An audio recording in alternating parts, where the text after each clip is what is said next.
नमः शिवाय। श्री महालक्ष्मी नमः। नमो भगवते वासुदेवाय। जय मां सरस्वती। जय श्री कृष्ण। राधे राधे। भगवान श्री हरि की असीम कृपा आप सभी पर सदैव बनी रहे।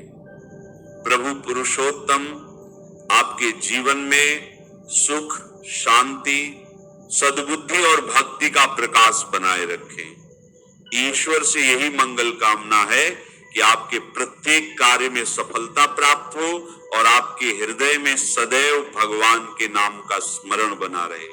आशा है कि आपने इससे पूर्व का अध्याय अवश्य सुना होगा, जिसमें पुरुषोत्तम मास में दीपदान की अद्भुत महिमा का वर्णन किया गया था। आपने जाना कि किस प्रकार भगवान की शरण ग्रहण करके श्रद्धा और विश्वास के साथ किया गया एक छोटा सा पुण्य कर्म भी मनुष्य के जीवन को बदल सकता है। यह भी सुना कि भगवान अपने शरणागत की रक्षा किस प्रकार करते हैं और पुरुषोत्तम मास में किया गया साधारण सादीप दान भी जीव के भाग्य को प्रकाशमय बना देता है। अब कथा का प्रवाह आगे बढ़ता है और एक नए दिव्य तथा कल्याणकारी प्रसंग का आरंभ होता है। यह प्रसंग केवल एक कथा नहीं, बल्कि धर्म, भक्ति और भगवान की असीम करुणा का ऐसा रहस्य समेटे हुए है जो मनुष्य को अपने जीवन के वास्तविक उद्देश्य की ओर ले जाने का सामर्थ्य रखता है। ऋषियों द्वारा कही गई यह पावन कथा आज भी उतनी ही प्रासंगिक है जितनी प्राचीन काल में थी, क्योंकि भगवान की कृपा, धर्म का महत्व और भक्ति का प्रभाव कभी बदलता नहीं। तो आइए श्रद्धा, विश्वास और एकाग्र चित्त के साथ पुरुषोत्तम मास महात्म्य के 25वें अध्याय में प्रवेश करते हैं और सुनते हैं वह दिव्य वृतांत जिसका श्रवण स्वयं पापों का नाश करने वाला और जीवन में शुभता का संचार करने वाला बताया गया है। नमामि पुरुषोत्तमं देवं सर्वलोकैकनायकम् अधिके मासी यत् पुण्य तत्सर्वम फलदं स्मृतम। अर्थात मैं उन भगवान पुरुषोत्तम को प्रणाम करता हूं जो समस्त लोकों के एकमात्र स्वामी और पालन करता है। पुरुषोत्तम मास में जो भी जप, तप, दान, व्रत, कथा श्रवण और भक्ति की जाती है, वह सब अक्षय पुण्य देने वाली और महान फल प्रदान करने वाली मानी गई। अब सुनिए पुरुषोत्तम मास महात्म्य का 25वां अध्याय। राजा दृढ़धनवा ने पूछा है, हे ब्राह्मण हेमु, अब आप पुरुषोत्तम मास के व्रत करने वाले मनुष्यों के लिए कृपा करके उद्यापन की जो विधि है उसे भी विस्तार पूर्वक कहिए। वाल्मीकि मुनि कहने लगे, पुरुषोत्तम मास व्रत के संपूर्ण फल की प्राप्ति के लिए श्री पुरुषोत्तम मास के उद्यापन की विधि को मैं थोड़े में और बहुत अच्छी तरह से कहूंगा, ध्यान पूर्वक सुनो। पुरुषोत्तम मास के कृष्ण पक्ष की चतुर्दशी, नवमी अथवा अष्टमी को उद्यापन करना कहा है। इस पवित्र पुरुषोत्तम मास में प्रातः काल उठकर यथोपलब्ध पूजन के सामग्री से पूर्वाह्न की क्रिया को कर एकाग्र मन होकर सदाचारी भक्ति में तत्पर पत्नी सहित ऐसे 30 ब्राह्मणों को आमंत्रित करे। राजन या फिर यथाशक्ति अपने धन के अनुसार 7 या फिर 5 ब्राह्मणों को निमंत्रित करे। बाद में मध्याह्न के समय 16 हाथ अथवा उसका आधा या फिर उसका भी आधा यथाशक्ति 5 प्रकार के अनाज से उत्तम सर्वतोभद्र मंडल बनाए। सर्वतोभद्र मंडल के ऊपर सोने, चांदी, तांबे या फिर मिट्टी के छेद रहित शुद्ध कलश की स्थापना करनी चाहिए। चारों दिशाओं में वेल संयुक्त उत्तम वस्त्र से सुशोभित 5 से युक्त उन कलशों को स्थापित करना चाहिए। उन चारों कलशों पर क्रम से वासुदेव, हलधर, प्रद्युम्न और अनिरुद्ध देव की स्थापना करनी चाहिए। पुरुषोत्तम मास व्रत के आरंभ में स्थापित किए हुए राधिका जी सहित देव देवेश पुरुषोत्तम भगवान को कलश वहां से लाकर फिर मंडल के ऊपर मध्य भाग में स्थापित करना चाहिए। वेद वेदांगों के ज्ञाता वैष्णव को आचार्य बनाकर उक्त विजयों का वर्ण करें, उन्हें आमंत्रित करें, उनको अंगूठे अंगूठी सहित 2-2 वस्त्र भी देने चाहिए। प्राशन मंत्र से वस्त्र, आभूषण आदि से आचार्य को विभूषित करके फिर शरीर की शुद्धि के लिए प्रेत शुद्धि हेतु गोदान करें। इसके बाद अपनी पत्नी के साथ पूर्वोक्त विधि से पूजा करनी चाहिए और आमंत्रित किए हुए चतुर्विजों से हवन कराकर जाप करना चाहिए। चारों दिशाओं में 4 दीपक ऊपर के भाग में स्थापित करने चाहिए। उपलब्ध अच्छे मौसमों फल को दोनों हाथों में लेकर श्रद्धा और भक्ति भाव से युक्त पत्नी के साथ प्राशन होकर श्री हरि भगवान का ध्यान करते हुए अर्घ्य दान करना चाहिए। अर्घ्य दान का मंत्र है, हे देव देव हे पुरुषोत्तम, हे भगवान आपको नमस्कार है। नवीन मेघ के समान श्याम 2 भुजाधारी मुरली हाथ में धारण किए पीतांबरधारी देव राधिका जी के सहित श्री पुरुषोत्तम भगवान को नमस्कार है। इस प्रकार भक्ति भाव के साथ राधिका जी सहित श्री पुरुषोत्तम भगवान को नमस्कार करके चतुर्थ्यंतन नामक मंत्र से तिल की आहुति देनी चाहिए। इसके बाद तिल के मंत्र से तर्पण और मार्जन करें। बाद में राधिका जी सहित श्री पुरुषोत्तम देव भगवान की आरती करें। अब निरंजन का मंत्र वल्लभाय रमणाय कोटिकाम देवाय समुद्र धरणाय देवेशाय प्रेमना निरंजनं करोमि, इस प्रकार कहें। ध्यान मंत्र, अनंत रत्नों से शोभायमान सिंहासन पर स्थित अंतर ज्योति स्वरूप वंशी शब्द से अत्यंत मोहित ब्रज की स्त्रियों से युक्त, इसलिए वृंदावन में अत्यंत शोभायमान राधिका जी और कौस्तुभ मणि से चमकते हुए हृदय वाले शोभायमान रत्नों से जटित किरीट और कुंडल धारण करने वाले नवीन पीतांबर धारण किए हुए इस प्रकार मन में पुरुषोत्तम भगवान का ध्यान करें। फिर राधिका जी सहित श्री पुरुषोत्तम भगवान को पुष्पांजलि देकर पत्नी सहित साष्टांग प्रणाम करें। नवीन मेघ के समान श्याम वन प्रिय वस्त्र धारित श्रीवत्स चिन्ह से सुशोभित और स्थल वाले राधिका जी सहित हरि भगवान को नमस्कार। इस प्रकार भगवान को प्रणाम करने के बाद फिर ब्राह्मण को सोने के साथ या यथासंभव चांदी मिट्टी आदि का पात्र देने के साथ ही पूर्ण पात्र भी देना चाहिए। बाद में प्रसन्नता के साथ आचार्य को अपनी सामर्थ्य के अनुसार दक्षिणा देनी चाहिए। पत्नी सहित आचार्य को भक्ति से वस्त्राभूषण से प्राशन करे, फिर चतुर्विजों को उत्तम दक्षिणा दे। बछड़े सहित वस्त्र सहित दूध देने वाली सुशीला गौ को घंटे आभूषणों से सजाकर फिर उसका दान देना चाहिए। गीता का पात्र देना चाहिए और इस प्रकार तिल का पात्र भी देना चाहिए। पति पत्नी को पहनने के लिए वस्त्र का भी दान करना चाहिए। आयु की चंचलता को विचार कर विष्णु ब्राह्मण को श्रीमद् भागवत का दान करे, इसमें बिल्कुल भी डर न करे। श्रीमद् भागवत साक्षात भगवान का अद्भुत रूप माना गया है। जो वैष्णव पंडित ब्राह्मण को देता है वह कोटि कल्पों का उद्धार कर अप्सरा गणों से सेवित विमान पर सवार होकर योगियों के दुर्लभ गोलोक को जाता है।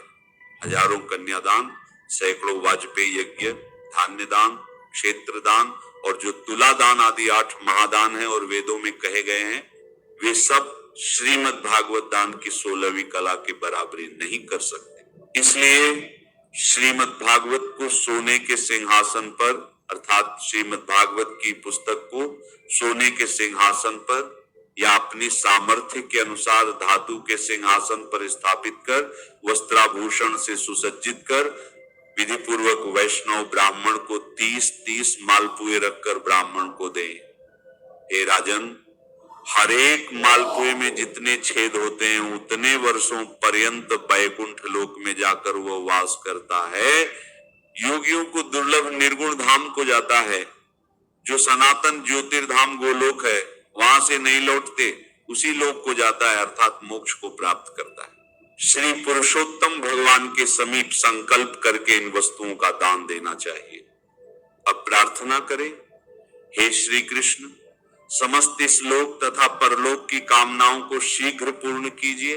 हे श्री कृष्ण, आप अंतर्यामी हैं, मेरे दुखों को दूर कीजिए।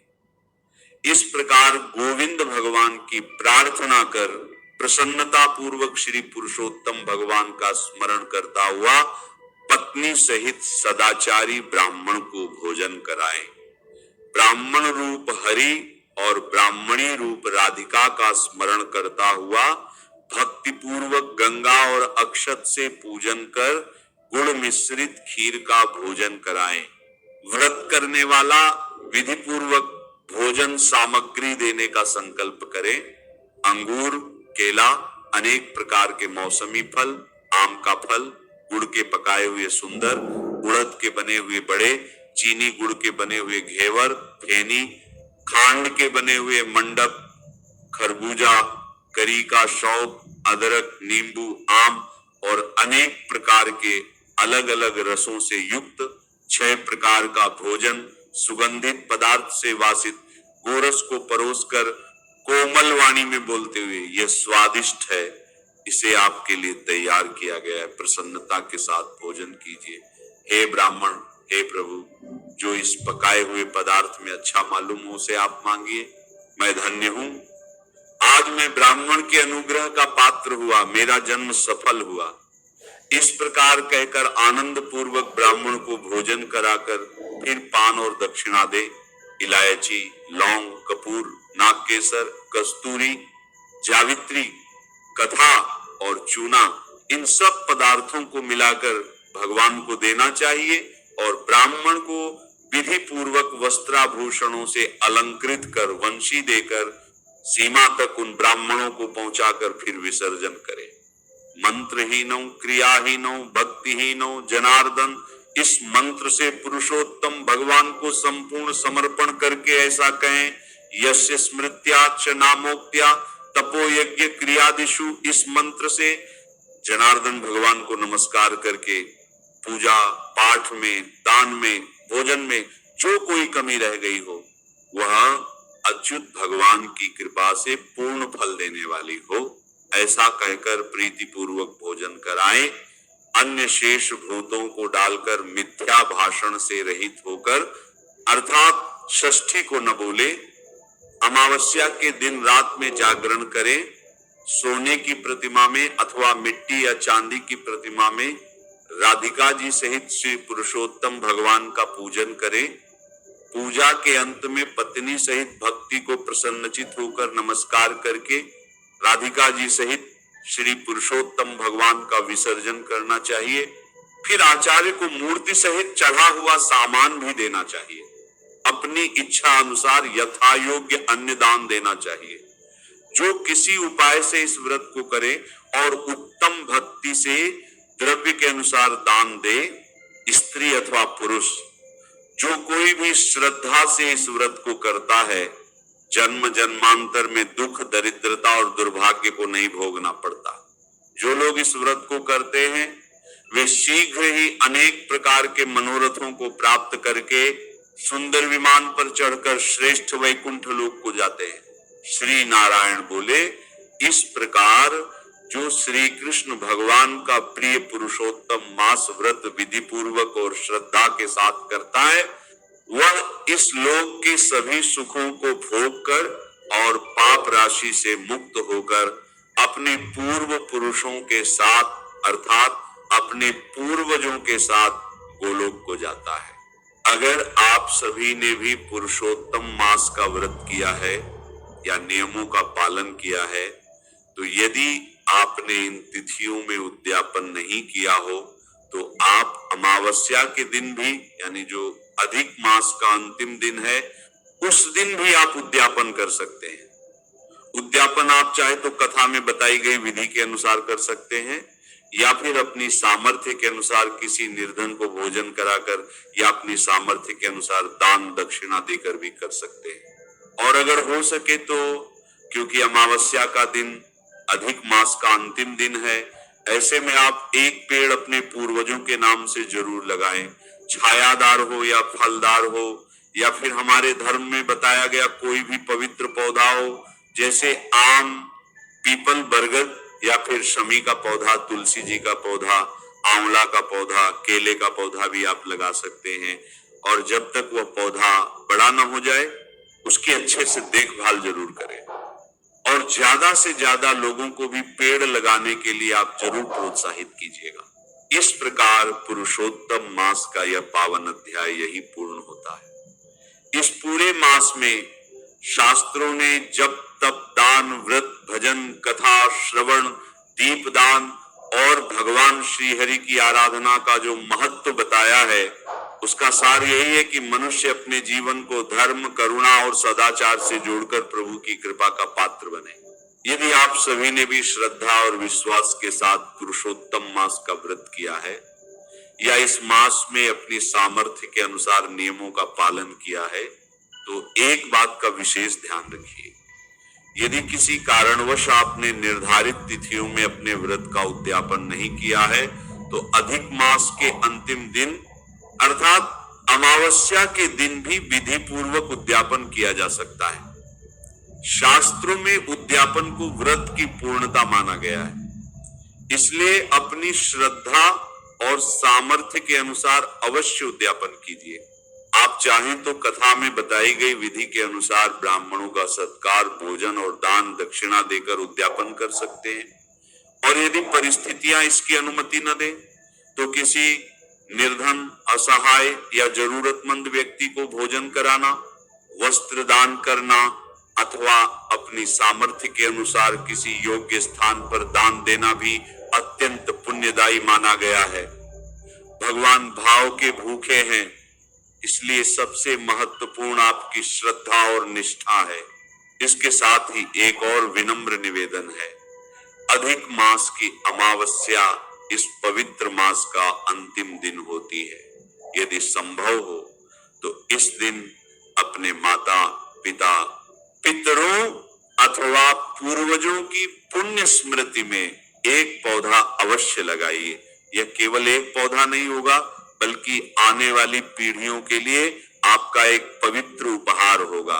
आप कोई छायादार वृक्ष फलदार वृक्ष या हमारे धर्म ग्रंथों में वर्णित कोई पवित्र पौधा लगा सकते हैं, जैसे पीपल बरगद आम आंवला शमी तुलसी या केला आदि। शास्त्रों में वृक्षारोपण को महान पुण्य का कार्य बताया गया है, क्योंकि वृक्ष बिना किसी भेदभाव के जीवन भर प्राणियों को छाया फल शुद्ध वायु और जीवन प्रदान करते हैं। लेकिन केवल पौधा लगाना ही पर्याप्त नहीं है। जब तक वो पौधा स्वयं बढ़ने और फलने फूलने योग्य न हो जाए तब तक उसकी सेवा और देखभाल करना भी उतना ही आवश्यक है। जिस प्रकार हम अपने परिवार के किसी सदस्य का ध्यान रखते हैं उसी प्रकार उस पौधे का भी संरक्षण कीजिए। यही सच्ची सेवा होगी और यही प्रकृति तथा सृष्टि के प्रति हमारा कर्तव्य भी है। यदि प्रत्येक व्यक्ति इस अधिक मास में कम से कम एक पौधा लगाने का संकल्प ले ले तो यह केवल व्यक्तिगत पुण्य का कार्य नहीं होगा बल्कि समाज और आने वाली पीढ़ियों के लिए भी एक महान योगदान होगा। इसीलिए स्वयं भी वृक्षारोपण कीजिए और अपने परिवार मित्रों तथा परिचितों को भी इसके लिए प्रेरित कीजिए। भगवान श्री पुरुषोत्तम से प्रार्थना है कि इस पावन अधिक मास में आपने जो भी जप तप दान व्रत कथा श्रवण दीप दान और भक्ति की है प्रभु से स्वीकार करें और उसका शुभ फल आपको तथा आपके परिवार को प्रदान करें। आपके जीवन में धर्म का प्रकाश बढ़े, आपके घर में सुख शांति और समृद्धि का वास हो और भगवान के चरणों में आपकी श्रद्धा दिन प्रतिदिन दृढ़ होती जाए। अब आगे एक अत्यंत सुंदर प्रेरणादायक और कल्याणकारी प्रसंग आने वाला है जिसमें पुरुषोत्तम भगवान की महिमा एक नए रूप में प्रकट होती दिखाई देगी। उस दिव्य कथा में ऐसे रहस्य और शिक्षाएं छिपी हैं जो मनुष्य के जीवन को नई दिशा देने का सामर्थ्य रखती हैं। इसलिए अगले अध्याय का श्रवण अवश्य कीजिएगा। नमः शिवाय। श्री महालक्ष्मी नमः। नमो भगवते वासुदेवाय। जय मां सरस्वती। जय श्री कृष्ण। राधे राधे।